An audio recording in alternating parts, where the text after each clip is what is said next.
नमस्कार, मैं हूं रमेश आंडा। आप देख रहे हैं ट्राई सिटी अपडेट। सबसे पहले खास खबरें।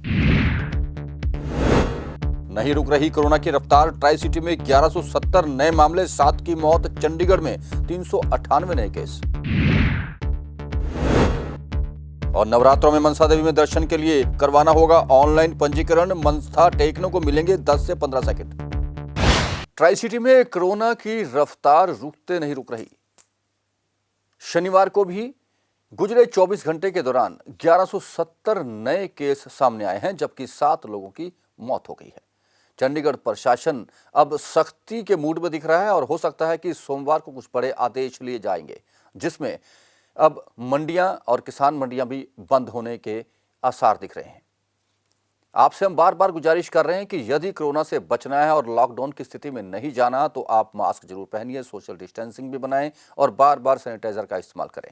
हालांकि कोविड वैक्सीन लगाने ने भी रफ्तार पकड़ ली है। चंडीगढ़ में बड़ी तेजी से लोग अब घरों से बाहर निकलकर कोविड वैक्सीन लगवाने लगे हैं।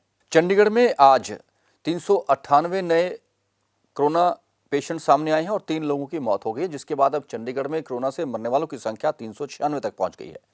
पंचकुला में आज 236 नए मामले सामने आए, जहां किसी की मौत की सूचना नहीं है, लेकिन वहां भी अब तक 158 लोग कोरोना की चपेट में आकर मौत के मुंह में जा चुके हैं। मोहाली में शनिवार को 536 नए मामले सामने आए और 4 लोगों की मौत हो गई। मोहाली में अब तक ट्राई सिटी में सर्वाधिक 473 लोगों की मौत हुई है। पूरे ट्राई सिटी की बात करें, यानी कि चंडीगढ़, मोहाली और पंचकुला में अब तक 1027 लोग कोरोना से मारे जा चुके हैं। जिला मोहाली में एक बार फिर रसूखदार की तेज रफ्तार कार की चपेट में आकर 3 लोग बुरी तरह से जख्मी हो गए। यह हादसा सेक्टर 70 की चावला लाइट पॉइंट पर देखने को मिला, जहां एक रसूखदार होंडा सिटी गाड़ी में सवार था और इतनी तेज था कि उस पर नियंत्रण नहीं कर सका और यह कार आसपास से गुजर रहे 2 वाहनों पर चढ़ गई। पुलिस ने मामला दर्ज कर लिया है और कार्रवाई जारी है।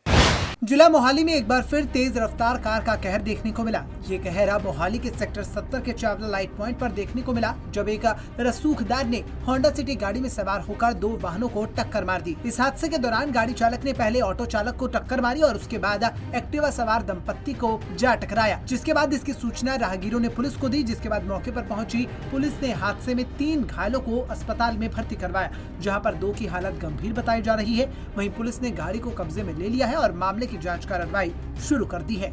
ਇਹਦੇ 'ਚ ਹਾਲ ਦੀ ਘੜੀ ਮਾਰਨਿੰਗ ਜਿਹੜਾ ਹੈਗਾ ਚਾਵਲਾਂ ਵਾਲੀਆਂ ਲਾਈਟਾਂ ਜਿਹੜੀਆਂ ਥਾਣੇ ਤੋਂ ਅੱਗੇ ਆਉਂਦੀਆਂ ਮਟੌਰ ਪਿੰਡ ਨੂੰ ਜਿਹੜੀ ਸੜਕ ਜਾਂਦੀ, ਉਸ ਤੋਂ ਪਹਿਲੀਆਂ ਲਾਈਟਾਂ ਤੇ ਐਕਸੀਡੈਂਟ ਹੋਇਆ ਸੀ। ਹੋਂਡਾ ਸਿਟੀ ਗੱਡੀ ਸੀ, ਜਿਹਨੂੰ ਕੋਈ ਪ੍ਰਿਥਵੀ ਠਾਕਰ ਫੇਜ਼ 1 ਦਾ ਰਹਿਣ ਵਾਲਾ ਹੈ, +2 ਦਾ ਸਟੂਡੈਂਟ ਹੈ ਅਡਲਟ, 18 ਸਾਲ 4 ਮਹੀਨੇ ਦੀ ਏਜ ਹੈ।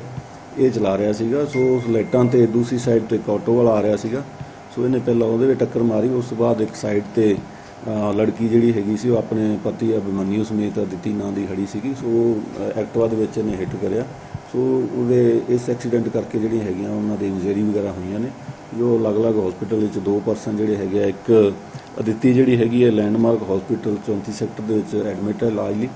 ਸੋ ਬਾਕੀ ਜਿਹੜਾ ਅਜੇ ਤੱਕ ਆਟੋ ਵਾਲਾ ਉਹਦੇ ਕੋਲੇ ਸਾਡੀ ਅਜੇ ਤੱਕ ਇੰਟੀਮੇਸ਼ਨ ਨਹੀਂ ਆਈ। ਜਿੱਦਾਂ ਇੰਟੀਮੇਸ਼ਨ ਜੋ ਆਉਂਦੀ ਹੈ ਅਸੀਂ ਉਹਦੇ ਤੇ ਲੀਗਲ ਐਕਸ਼ਨ जो भी है वो कर रहे हैं। गौरतलब है कि इसी मटोर थाना क्षेत्र में कुछ दिन पहले एक हादसा पेश आया था, जहां पर 3 लोगों की मौत हो गई थी, जिसके बाद पुलिस ने कई धाराओं के तहत मामला दर्ज कर सख्त कार्रवाई अमल में लाई गई थी और गिरफ्तारी भी की गई थी। वहीं अब देखना ये होगा कि इस मामले में अब पुलिस किन धाराओं के तहत मामला दर्ज कर कार्रवाई करती है। पंजाब केसरी टीवी के लिए मोहाली से कुलदीप कुमार की रिपोर्ट। चंडीगढ़ में कायदे कानून और पुलिस का डर खत्म होता दिख रहा है। ऐसा ही एक नजारा देखने को मिला मनी माजरा की इंदिरा कॉलोनी में, जहां 2 परिवार एक दूसरे पर इस तरह टूट पड़े मानो कि एक दूसरे के जान दुश्मन हो। लात, घुसे, डंडे और रॉडों का खुलकर इस्तेमाल हुआ। यह सारी घटना सीसीटीवी में कैद हो गई है। आइए आपको दिखाते हैं।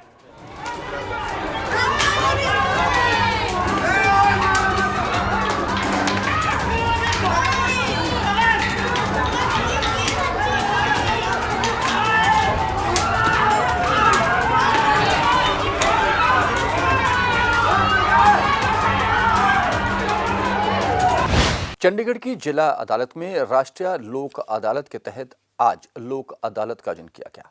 कुल 9 लोक अदालतें लगाई गई थी, जिनमें 851 मामले मौके पर ही निपटा दिए गए, जिनमें चेक बाउंस, वैवाहिक और लेन देन के सहित किराएदार और मकान मालिक के झगड़े भी शामिल थे। इस दौरान 2 आपराधिक मामलों का भी निपटारा किया गया। चेक बाउंस के 1,37,13,000 से अधिक की राशि से संबंधित 603 मामलों को निपटाया गया। वहीं 2 बैंक रिकवरियां भी की गई, जिसमें 13,75,000 रुपए एकत्रित किए गए। वहीं 12 वैवाहिक मामले भी निपटाए गए और 18 सिविल और पारिवारिक झगड़ों के मामले में सुलझा दिए गए, जिसमें 1,80,61,000 रुपए की राशि का लेन देन मौके पर ही करवा दिया गया। 52 सिविल सूट और किराए के मामलों में 43,99,700 रुपए की राशि से संबंधित मामले मौके पर ही भुगता दिए गए। 9 केस मेंटेनेंस के भी इस लोक अदालत में निपटा दिए गए, जबकि 15 आर्बिट्रेशन केस भी इस लोक अदालत में सुलझाए गए। शॉप एक्ट के तहत निपटान करते हुए 30,000 रुपए का फाइन भी एकत्रित किया गया। 101 ट्रैफिक चालान का भी निपटान करते हुए 60,500 रुपए का फाइन एकत्रित किया जा। डिस्ट्रिक्ट एवं सेशन जज Gurbir Singh, state legal service authority UT के सदस्य सेक्रेटरी पुनीश सिंह और CGM cum secretary district legal services authority Ashok Maan की तरफ से लोक अदालत की सफलता के लिए सभी का आभार जताते हुए लोगों से अपील की कि वे अपने विवादों को तुरंत निपटान और आर्थिक न्याय के लिए लोक अदालत में आए। आपको बता दें कि लोक अदालत में किया गया निपटारा किसी भी अदालत में चुनौती भी नहीं दिया जा सकता। चैत्र नवरात्र 13 अप्रैल से 21 अप्रैल तक चलेंगे। इस दौरान माता मनसा देवी श्राइन बोर्ड ने कोविड-19 के चलते पूरी गाइडलाइन का खाका तैयार कर लिया है। इस बार श्रद्धालुओं को माता मनसा देवी श्राइन बोर्ड में जाने से पहले अपना ऑनलाइन पंजीकरण करवाना होगा, जिसके तहत उन्हें 10 से 15 सेकंड माता मनसा देवी के दर्शनों के लिए दिए जाएंगे। और क्या क्या होगा इस दौरान, आइए देखते हैं।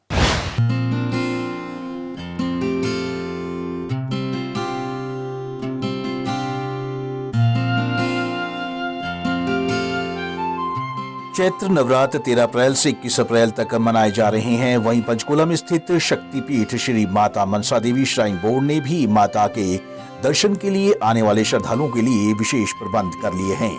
आपको बता दें कि कोरोना के चलते मंदिर में अत्यधिक भीड़ इकट्ठा ना हो, इसके लिए इस बार मंदिर में आने वाले श्रद्धालुओं को ऑनलाइन बुकिंग करवानी पड़ेगी और एक श्रद्धालु केवल 10 से 15 सेकंड ही माता के दर्शन कर पाएगा। वहीं माता मनसा देवी में चैत्र नवरात्र पर दर्शनों के लिए आने वाले बुजुर्ग, विकलांग और जिन्हें चलने के लिए दिक्कत है, उन्हें दर्शन के लिए 40 सेकंड दिए जाएंगे। श्री माता मनसा देवी शक्तिपीठ के पुजारी सुरेंद्र मोहन ने बताया कि इस बार कोविड-19 के चलते विशेष प्रबंध किए गए हैं। सोशल डिस्टेंसिंग का ध्यान रखते हुए लाइन में श्रद्धालु मुख्य मंदिर में पहुंचेंगे और माता मनसा देवी के दर्शन कर पाएंगे। इस बार भी कोविड-19 के चलते किसी भी श्रद्धालु को प्रसाद के साथ भीतर आने की अनुमति नहीं होगी। 2070 नया संवत है। नए संवत हमारा जो प्राचीन सभ्यता के अनुसार नवा संवत जो है 13 अप्रैल को शुरू होगा और उसमें पहला नवरात्रा है। 13 अप्रैल से लेकर के 21 अप्रैल तक 9 नवरात्रे हैं और यहाँ जो है प्राचीन शक्तिपीठ माता मनसा देवी का मंदिर जो है, यहाँ पर हर वर्ष जो है बहुत भीड़ होती है। लोग यहाँ पर देश विदेश से आते हैं और लोगों की बड़ी भावनाएं हैं। यहाँ पर जो है सारे उत्तर भारत में 54 शक्तिपीठ हैं और एक शक्तिपीठ माता मनसा देवी का यहाँ पर विराजमान है। 3 पिंडियाँ स्वयंभू हैं। पहली पिंडी महालक्ष्मी की, दूसरी माता मनसा देवी, तीसरी पिंडी सरस्वती माता की। अब अपने रूप को जो है पिंडियाँ प्रदर्शित करती हैं और कोविड को चलते हुए यहाँ पर जो है हमारे जो है पूजा श्री बोर्ड ने बहुत अच्छे इंतजाम किए हैं। सैनिटाइज़र वगैरह और टोकन वगैरह से ही, ऑनलाइन से ही लोग जो बुकिंग कराएंगे उनको ही दर्शन होंगे और जो है यहाँ पर पूरे इंतजाम किए गए हैं सिक्योरिटी के और वैसे जगह जगह पर जो है पूरे प्रबंध किए गए हैं। तो प्रसाद भी अभी चढ़ा नहीं पाएंगे कोरोना के कारण? अभी जो है ये है कि अभी प्रसाद जो है अभी प्रसाद भी बंद किया हुआ है कि प्रसाद भी ना लाएं, खाली माता के दर्शन करें और आशीर्वाद प्राप्त करें। तो रजिस्ट्रेशन कराना होगा दर्शन करने से पहले? अभी रजिस्ट्रेशन कराना पड़ेगा दर्शन करने से पहले, ताकि ज़्यादा भीड़ ना हो और लोग आराम से दर्शन करें, इसलिए व्यवस्था की गई है। आपको बता दें कि हर वर्ष नवरात्र पर यहाँ पर लोगों की भीड़ होती है और देश विदेश से लोग दर्शन करने के लिए पहुँचते हैं। तो वहीं जिस तरह से देश में कोरोना संक्रमण फैल रहा है, उसको देखते हुए मंदिर प्रबंधन ने पुख्ता इंतजाम कर लिए हैं और ऑनलाइन बुकिंग के बाद ही श्रद्धालु मंदिर में माता के दर्शन कर सकेंगे। पंजाब केसरी टीवी के लिए पंचकुला से ब्यूरो रिपोर्ट। पंचकुला के ऐतिहासिक गुरुद्वारा श्री नाडा साहिब में 9वीं पातशाही श्री गुरु तेग बहादुर जी के 400वें प्रकाश उत्सव की तैयारियां शुरू हो गई हैं। 1 मई से प्रकाश उत्सव शुरू होगा, जो कि पूरा वर्ष चलेगा। इसकी जानकारी गुरुद्वारा प्रबंधक कमेटी के मैनेजर ने हमें दी। और क्या क्या पूरा वर्ष होगा, आइए सुनते हैं। पंचकुला के ऐतिहासिक गुरुद्वारा नाडा साहब में श्री गुरु तेग बहादुर जी के 400वें प्रकाश पर्व की तैयारियां शुरू हो गई हैं। गुरुद्वारा प्रबंधक कमेटी की ओर से बड़े पैमाने पर गुरु तेग बहादुर जी के प्रकाश पूर्व मनाया जा रहा है, जिसका कार्यक्रम साल भर चलेगा। भव्य समागम 1 मई को गुरुद्वारा साहब में मनाया जाएगा। कोरोना को देखते हुए भी गुरुद्वारा साहब में खास प्रबंध किए गए हैं। वहीं नाडा साहब में प्रकाश उत्सव संबंधी तैयारियों का बीबी जागीर कौर ने जायजा लिया। ਧੰਨ ਧੰਨ ਸ੍ਰੀ ਗੁਰੂ ਤੇਗ ਬਹਾਦਰ ਸਾਹਿਬ ਜੀ ਦੇ 400 ਸਾਲਾ ਪ੍ਰਕਾਸ਼ ਪੁਰਬ ਨੂੰ ਸਮਰਪਿਤ, ਜਿੱਥੇ ਲਗਭਗ ਪਿਛਲੇ 2 ਮਹੀਨਿਆਂ ਤੋਂ ਸ਼੍ਰੋਮਣੀ ਗੁਰਦੁਆਰਾ ਪ੍ਰਬੰਧਕ ਕਮੇਟੀ ਵੱਲੋਂ ਬਹੁਤ ਵੱਡੇ ਪੱਧਰ ਤੇ ਸਮਾਗਮ ਕੀਤੇ ਜਾ ਰਹੇ ਨੇ, ਜਿਨ੍ਹਾਂ ਵਿੱਚੋਂ ਜਿਵੇਂ ਕਿ ਦਰਸ਼ਨੇ ਦਿਦਾਰੇ ਨਗਰ ਕੀਰਤਨ ਵੀ ਆਰੰਭ ਹੋਇਆ। ਉਸ ਤੋਂ ਉਪਰੰਤ ਕਈ ਗੁਰਦੁਆਰਾ ਸਾਹਿਬਾਨਾਂ 'ਚ ਗੱਤਕੇ ਦੇ ਵੀ ਬਹੁਤ ਵੱਡੇ ਮੁਕਾਬਲੇ ਕਰਵਾਏ ਗਏ। ਹੋਰ ਵੀ ਗੁਰਮਤਿ ਸਮਾਗਮ ਕਰਵਾਏ ਗਏ, ਜਿਵੇਂ ਕਿ ਆਪਣੇ ਬਾਬਾ ਬਕਾਲਾ ਜੀ ਗੁਰੂ ਲਾਧੋਰੇ, ਉੱਥੇ ਵੀ ਗੁਰਮਤਿ ਸਮਾਗਮ ਕਰਾਏ ਗਏ। ਗੁਰੂ ਤੇਗ ਬਹਾਦਰ ਸਾਹਿਬ ਦੇ 400 ਸਾਲਾ ਪੁਰਬ ਨੂੰ ਸ਼੍ਰੋਮਣੀ ਕਮੇਟੀ ਬਹੁਤ ਵੱਡੇ ਲੈਵਲ ਤੇ ਸਮਾਗਮ ਕਰ ਰਹੀ ਆ। ਵੱਖ-ਵੱਖ ਗੁਰਦੁਆਰਾ ਸਾਹਿਬਾਨਾਂ 'ਚ ਵੀ ਉਹਨਾਂ ਨਾਲ ਸੰਬੰਧਿਤ ਪ੍ਰੋਗਰਾਮ ਕੀਤੇ ਜਾ ਰਹੇ ਨੇ।